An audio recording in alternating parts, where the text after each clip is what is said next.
Now, everybody that I know warps up their discs eventually, especially if they do track days, and they have the discs, but you don't want to throw them away. In my case, I hang them up on a wall. But KARYN came up with this idea that she saw in a magazine of making artwork out of them.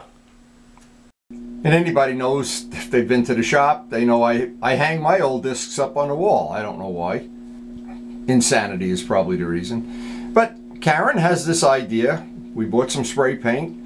We want to prep a few of these up. And this is her little project, and I thought I'd share this with my friends. So then the next step in the project, Turbo Steve donated one of his old Visione discs, which KARYN really fell in love with. She loves all the detail on that one. Mark, he gave me two here. I think these are Ducati discs, but I'm not sure, but they're warped, of course. Anybody who rides really hard warps the discs, that's for sure. And I have some old RD ones, and I've got plenty. Actually, I have buckets of these things out in the garage and countershaft sprockets. So what KARYN did, I'm going to have her finalize the pick for the top 5. We're going to have an elimination, the elimination round here. So after carefully laying this out in our kitchen, what we did is we taped up paper plates to where these are going to go with masking tape, just to see how this would look. And again, this is an idea KARYN saw in one of these home magazines. And we have the parts. This is not, it's only going to cost us the cost of a can of spray paint or 2.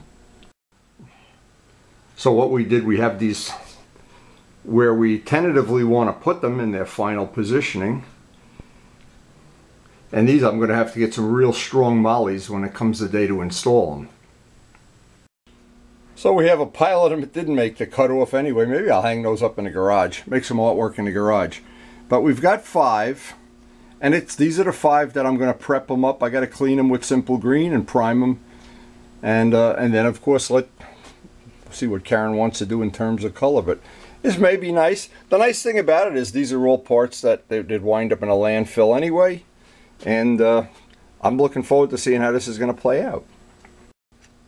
And the last time we were at Lowe's, we bought the 3 colors that she wanted to use. And we've had it on our clean table, our projects table. So we're pretty much ready to go today. It's a beautiful day for painting. I actually could go for a ride today, but I've chosen to do this project, so you know I'm crazy. Almost every project that I ever do starts with one thing: Simple Green. I guess all restoration starts this way. Now the reason I really think this is going to be a fun project, and I'm willing to give up a day of riding. It's actually a beautiful day out there. But these are parts that if I leave the grease on, eventually I'll be eating my Cheerios in the morning and the paint will fall off. So as we always say, I'll clean this all with Simple Green, take it over to the wire wheel, get some of the goop off this, and if you don't recognize it, it comes with the bike, an R1 part. It's very, very light. It's machined.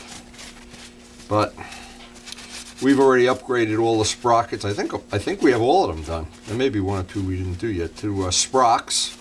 And we have the old parts. And if you have old parts, you know, they always say if you have lemons, make lemonade.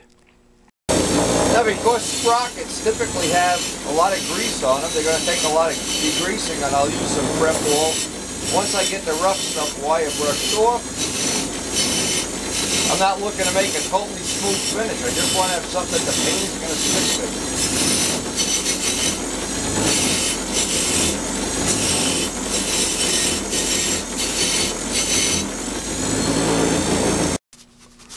to. And the degreaser takes the rest of it off.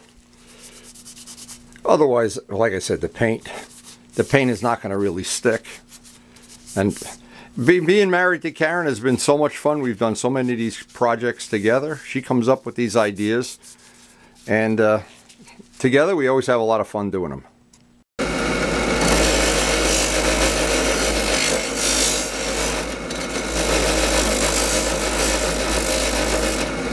And the only reason for doing this is to get the oxidation off. Again, because I want that paint to bond. That's the main thing. Now again, the whole idea is to get these parts clean, degreased, and the final thing I'll do is once more wipe them with that part cleaner, and they are ready for some primer. And we have a beautiful day to paint out there. Now, a project like this is a good choice, because it doesn't go on real thick, and it's not like we're painting a car or something. These are just decorative items. This will go on nice and thin and dry quick. Again, what's making this all possible, beautiful day so far. Don't even have a lot of wind blowing. Anyway, I wanted to paint the back first and around all the edges of the teeth. Once that dries, 5 or 10 minutes, I'll flip it over. In the meantime, I'll start prepping up some of the other parts the same way. Get them prepped, get them cleaned, and eventually we'll have all 5 of them out here primed. Now with the 5 we have, it'll be good because each one I'll be paint. In other words, each one, while this one is drying, I'll be prepping and paint priming the next one, the next one. By the time I get done, the first one will be ready to paint. So, should be pretty efficient. As with any job where you're painting multiple parts, it's always good to have the thing I always try to explain to people, have one drying while you're working on the next one. And since we have 5 of them, by the time we get the 5th one prepped and primed, definitely KARYN is very excited about seeing how these are going to hang out, how they're going to come out. This is pretty funny. Mark Morgan donated this one. I don't know if he's referring to the disc or to me. Now, in case you were wondering how you can, one of the tip-offs that your disc is warped, you can see the pucks. Well, I'm not even touching that part up there. That is really warped. So Morgan must be riding like a MotoGP bike here. Unbelievable. Anyway, that is one of the ways you can, it's a telltale sign when part of your disc isn't shiny.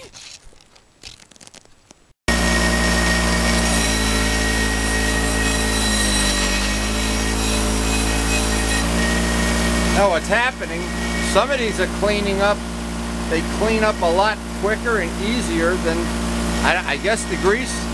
This is an FCR rear sprocket, and they're all 25 years old.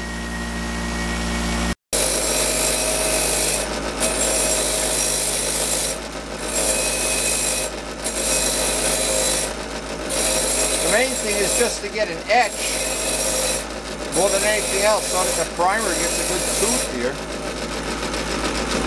And then we have to degrease it a couple more times. Now, unfortunately, the only thing that's changed is the wind is starting to blow, make this a little more challenging. One more disc to go.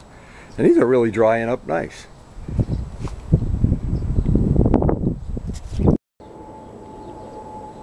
Okay, all 5 of them have had a time to dry now, and what's going to happen, we've got to get the artist out here to supervise some painting tips. And it's a beautiful day, but the wind is blowing. That'll just make it a little bit more interesting. And we'll see what KARYN has in mind. So here's another really useful tip. Useful, if you're going to paint anything with Rust-Oleum, any kind of Rust-Oleum, and probably this is probably not a whole different type of paint, and you want to put clear on it, wait at least a week. Both Luciano and I have found out the hard way. You got to put the clear on, so what's going to happen, we're only going to get to the point where we can put the paint on today. I'm going to then let that dry for even more than a week, and then probably put a coat of clear on. But that Rust-Oleum takes the 5-star clear, but if you put it on an hour later or the next day, you have just bought a baby alligator. So what I'm going to do, I'm going to start by doing a base color on, different base colors on different ones.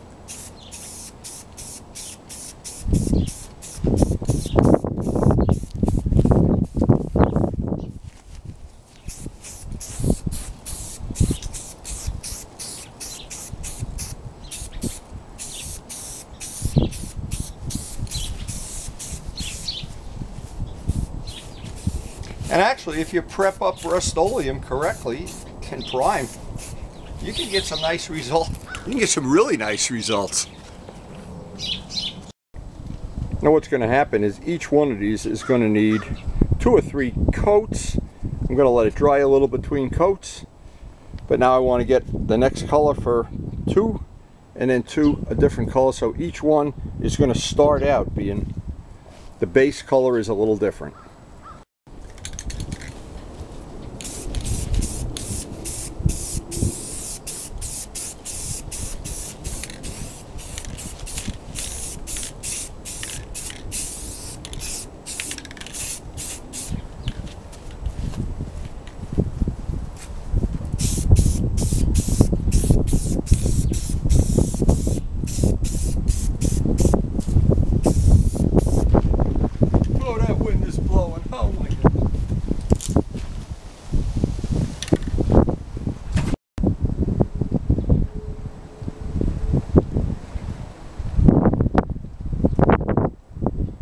Okay, you need another coat of orange on that. The orange is kind of the thinnest of the colors. Yeah, it didn't cover.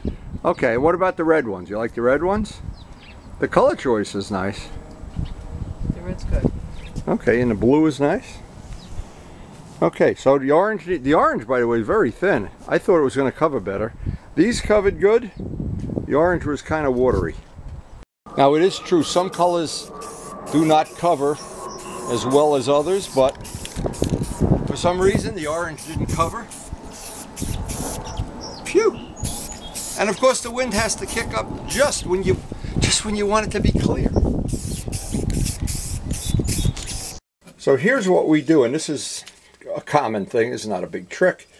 We take the spray can, spray some of it into the cap, and of course what happens is you spray, this makes a mess. And then I put it in the airbrush, so I can do airbrushing now with the Rust-Oleum paint, which is all going to be the same paint. And that's the first step on, obviously the point is we want to make them all different, but the first step is, and the blends on this come out really, really nice. Now what happens when we actually do put the clear, if we do, that makes the blend even more pronounced. So now, and the objective is to get each one different, so I'm going to do these one by one, do all the orange, then flip the paint and do all a different color, but each one, KARYN wants to have each one different. So we ran into a problem. You can't do this outside in the in the tundra out there. The wind is blowing too much, so I'm doing it. What I'm trying to do is right at the edge here. And our good old-fashioned airbrush, good old Iwata airbrush, is working great. Now, if you ever do this using Rust-Oleum, just keep in mind it is really messy spraying into the cap.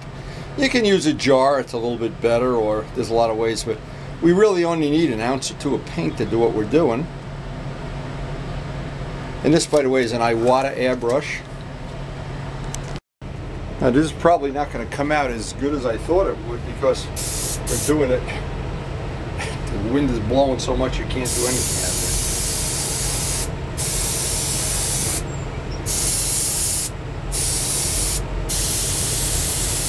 What KARYN is looking for is the blends, the color blends. And of course when we're done with the orange, we'll put the second color in the gun, do some blending, and then the third color. And each one will be different. Now what I always do, and it's really overkill, is I always clean the airbrush thoroughly with acetone.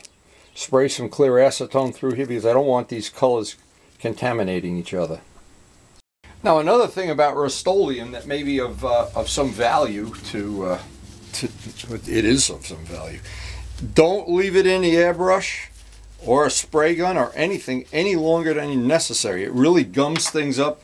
I found a lot worse than, and I'm going to take this apart and soak it in parts. So what I do is I always have a jar with the spray gun parts in it as the label comes off. And I just let them soak till the next time I need the thing. And I have a separate jar for the airbrush parts, but because that stuff will gum up terribly. Much worse than the lacquer does, the enamel. So maybe this video has given you a few ideas of stuff you can do with your old motorcycle parts. And we have cabinets full of used motorcycle parts. And it doesn't matter whether you have a gold sprocket or a silver sprocket. Once you paint it, nobody knows. And those old worn out discs, turn them into bathroom art. Anyway, really hope you did enjoy the video.